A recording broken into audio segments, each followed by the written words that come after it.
Good morning. It is July 24th, and we are gonna check on the chickens this morning. It's the first time I'm doing a video since I'm back from vacation. I've been very busy trying to catch up with the garden and the chickens and harvesting and cleaning up the garden and all that. As you can see, I harvested some agastache yesterday, and well, last night I should say. And I was so tired, I just left it right here on the patio. But I'm going to take care of that today. It's a nice big bunch. Makes really good tea. It's in the mint family. We're going to head out to the chickens to see what's going on. I'm about to go pick up a batch of meat birds this morning. They just called me so I can pick it up at the post office. This turkey is noisy. Good morning, girls. And this is just some weeds that I pulled from the garden yesterday. I've been weeding up the garden because there's a whole lot of overgrowth in the garden. And so I'm just cleaning it up and putting it in the outdoor run so the chickens can enjoy it, scratch around in it. It will help break down their poop. And this is the area here where I'm going to put the meat birds. So I'm going to come in here this morning. It's still kind of gloomy out, so it looks dark in here. But I'm going to set this up before I head down to the post office. I have pretty much like a half hour to do that. It's about 7:30 right now. And I'm going to set this up, put the wood shavings down, put the water and the feeder in there, put a heat lamp because it's a little bit chilly. Believe it or not, we've been waking up in the 60s, upper 60s on mornings. And at nighttime, the temperature would drop also to the 60s, sometimes lower 70s. They're out here laying, so they're making their laying noises. What is up with you, girl? These fire pans, I'm gonna remove it. When we went on vacation, my neighbor had put them in here in the outdoor run because he thought it was too hot for the chickens, so they were pretty much dipping their feet in it, he said, which is good. So it's not that hot out anymore because I believe we had a heat wave when we left, when we were away. So he did that adjustment for me, and I really did appreciate it. Thank you, Max. But I'm gonna head over to the shed behind me, grab all my supplies to set up the coop for the meat birds. Then by that time it should be 8 o'clock, and I'll head down to the post office to grab my chickens. So much overgrowth here, guys. This is just a wildly growing pumpkin vine. Don't know what variety, but it's growing in my compost, so I just let it do what it do. All right. Actually, it's a little bit of a mess in here. Excuse the mess. I haven't been able to get back to my regular routine as yet. Since vacation, I'm feeling quite a bit tired and jet lagged still, because we did a lot when we went on vacation to Grenada. We did a lot of work there. There was a lot of cleanup to do after the hurricane and a lot of adjustments to be made, and so we were busy doing all of that and also having fun. But I'm just gonna go ahead and set up the coop now so I can. Do not try to go out that gate. Don't you try it. Orpington. I thought she was broody yesterday. I could hear her clucking away, and I'm like, what is she doing? But anyways, I am just going to remove this panel right here so I can access the coop. And I'm going to put the pine shavings down. And it's easier for me to use this removable panel and do it this way because of how it's designed in this space. And so I just remove it. It's just 2 screws holding it together. That's just a piece of pine wood that was not chipped up properly. So I'm going to remove that because it's like a shank. But it's good that I can easily access this corner right here especially for cleaning purposes. And so I'm just going to go ahead and put down the pine shavings, and this side I'm going to spread it using my tool. Let's see if I can find it. It's somewhere nearby because I come in with all my tools and everything that's necessary for me to get the job done. I really like being efficient. It saves a lot of time and energy because I don't have to keep going back and forth to get everything I need, make a trip for every single thing I need. So I'm just going to spread this out, grab my hoe. And I'm not saying you have to use a hoe. It's just a tool that I have nearby that will do the job for me. And I'm going to use that because it has a longer handle that I can spread the pine shavings all the way to the back of this space here. Now that this side is done, I'm just going to grab the panel, get it back in place using a drill to fasten the screws, making sure that it's in place and it's secured properly.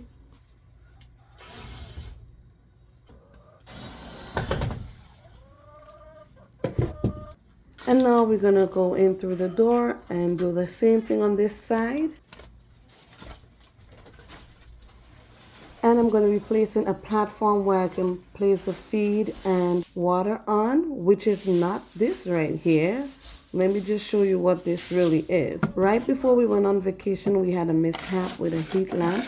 So we had to install this piece of wood in place to cover a hole.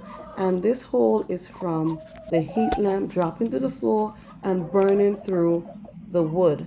So we almost had a total emergency here and a huge fire, and this would have been devastating. And this is why I stress on in my videos that we should always come out and check and double check, because it would save you a lot of time, a lot of aggravation, and definitely a lot of money from rebuilding or replacing. Okay, curious one, why are you in there? Who are you? You're too spoiled. Get out. This is one of the chickens that I hatched out 2 years ago. And she is spoiled. Definitely spoiled. Would you get out? That's not your spot. And I do not want you pooping in there. Out. Get out, please. Come on. Out. Out. See, now you're going to get in trouble.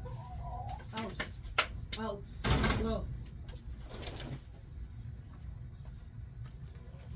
You got no business in there, girl.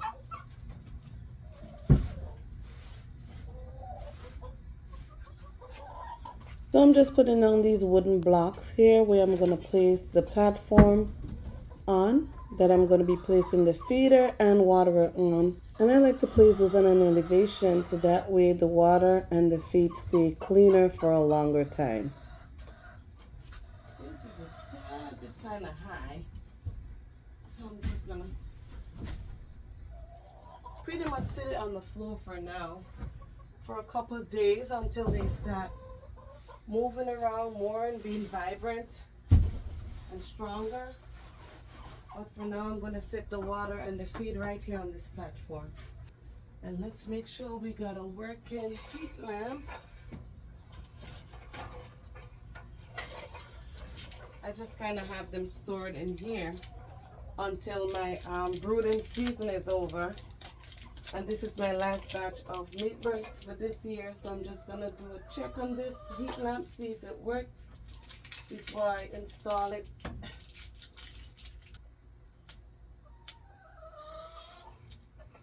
I must have a bad bulb here. Let's see.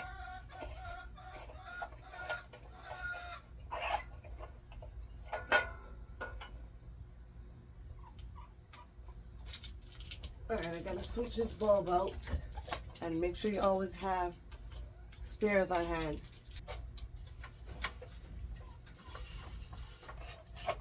Or maybe I'll just check this one out since it's right here. Oh, maybe my thing is not even plugged in the main. I gotta go check that first. Because the last time I checked, these bulbs were good. And sure enough, I already see power. So all it was is that it was not, the power cord was not plugged into the main power source. So now I know this works. Now I can install it and have it set up for the baby chicks.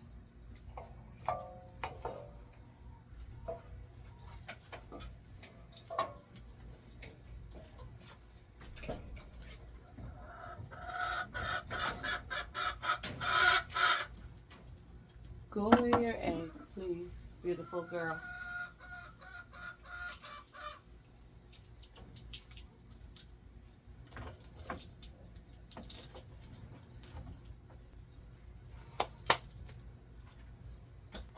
So we have made this so easy. We got our electrical setup in here already.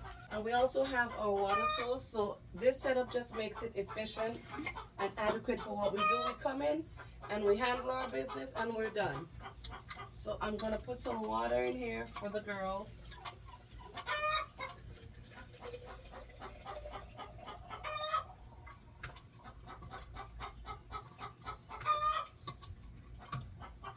I may put a little bit of brown sugar in this for them. It depends on how they look when they arrive. But if they seem healthy and if they seem strong enough, then I don't usually put the brown sugar or molasses in the water, especially if it's also summertime and it's warm out. Because these baby chicks lose their energy when it's cooler out, so they have to use up more of their body energy to stay warm.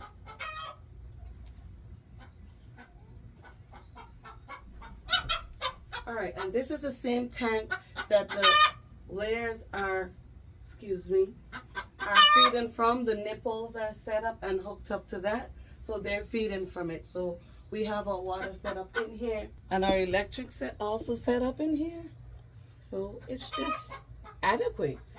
Really, it's easy as pie. Once you do this long enough, you'll make adjustments and you'll make all the changes that you need to make this work and flow easy for you.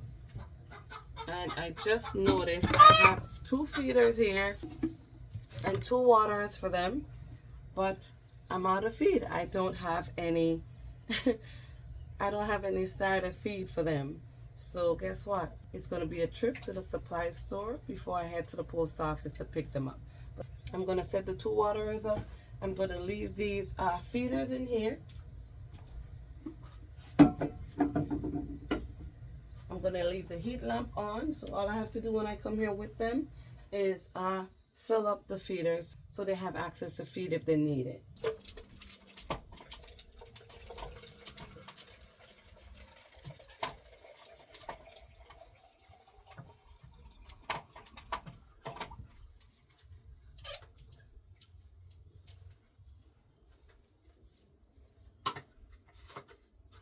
And this can be used as a water and also as a feeder. All you have to do is flip the cover. But I usually use it as a waterer.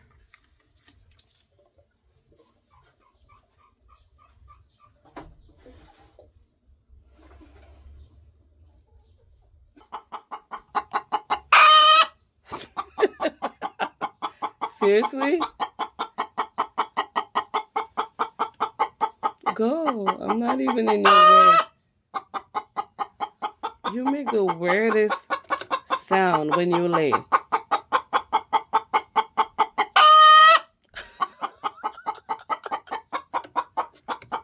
Go. Girl, just go. So dramatic. She just laid this green egg right here. That's an olive egger with the beard. Pretty green egg. All right. And I guess my Leghorn already laid her white egg. And now we head off to the supply store so we can grab the starter feed that the baby chicks are gonna need. So I normally get the organic feed, and this is a 40-pound bag, and that's gonna cost me a good $32.99. So I'm just gonna go pay for it, head out to the car, load it in there, and head to the post office to pick up my 25 meat birds that are only 2 days old. And here they are, sounding active and vibrant. And that's something that you would always want when collecting your birds. So I got the baby chicks, I got the feed, and I'm now filling up these quart-sized feeders and placing it in the coop, so once they're ready to eat, they can go ahead and do so.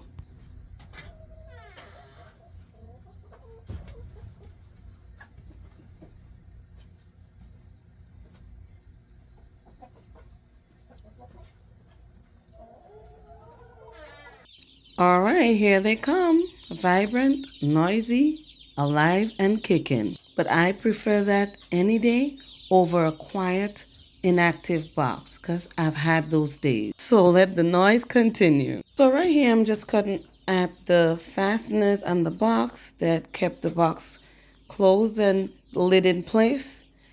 And I can't wait to see what they look like. Hopefully we don't have any chicken spread in the box, and that's the best way I can describe it when that happens. And now the lid's off. They're looking alive and they're looking well. And it seems like we have no fatalities at this point. So this is 48 hours. And let me bring the camera in and show you. All 25 of the meat bird chicks are alive. I got the heat lamp here going, so I'm going to place them somewhat under the heat lamp, not directly under it, but close enough so that they can enjoy the warmth and become stronger and more vibrant. And that plays a huge role in their survivability, because without adequate heat at this stage of their lives, they are at risk for losing their lives. So now they have their 2 feeders right here filled with feed and their 2 waterers. And they have the heat lamp. I'm going to sit them in the box right here. Once they get used to the temperatures in here for a bit, probably like 20 minutes to a half hour, I close that window over there in the corner. Even though this space is open, because the temperature is milder out, it's the summertime. I wish it was a little bit warmer for today, but either way, we're going to stick with what we got and work with it. And this is what they look like 20 minutes later. They're loving their new space. They're very active and they're moving around. These 2 here are looking for feed already. They can reach their water if they need it. And I didn't have to put any sugar or molasses to give them a boost of energy in their water. As you can see, they're moving around pretty fine. And I'm probably going to put a feeder and a waterer over here just on this platform. And I'm going to leave these 2 over on this side because they're just spread out all over. They're not huddled in a corner together, and that just tells me that they're comfortable. So this is pretty much what's going on with the chickens. The layers are doing fine. They're laying really well. And I am on my final batch of meat birds for this year. I know it's quite a bit of a lengthy video today, and that's because I haven't done an update in quite a while. But as always, thank you for watching, and I'll see you again next time right here on Fifi's Urban Homestead and Lifestyle.